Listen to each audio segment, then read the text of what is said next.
সঙ্গে। যমুনা টিভিতে রাজনীতি নামের একটি টক শো হয় নিয়মিত। উপস্থাপিকা রোকসানা আঞ্জুমান নিকোল 2024 সালের 1 আগস্ট টক শোর শুরুতেই বিশেষ একটি মুহূর্তের অবতারণা ঘটিয়ে চমকে দেন সবাইকে। অনুষ্ঠানে আমন্ত্রিত অতিথি হিসেবে ছিলেন আওয়ামী লীগের এমপি শাহাদাব আকবর চৌধুরী এবং বিএনপি নেতা ব্যারিস্টার রুমিন ফারহানা।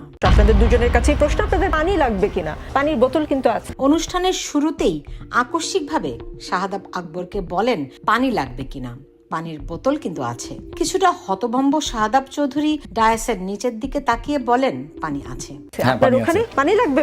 পানি আছে। এরপর শুরু হয় নিকোলের আবেগময় টানা সংলাপ। একটি পানির বোতল হাতে উঁচিয়ে তিনি দ্রুত গতিতে বলতে থাকেন, হ্যাঁ, এরকম একটা বোতল আছে। মুগ্ধ আমাদের জন্য অনেকগুলো পানির বোতল রেখে গিয়েছে, সেই পানি এখানেও আছে। এরপর ধরে আসে তার কণ্ঠ।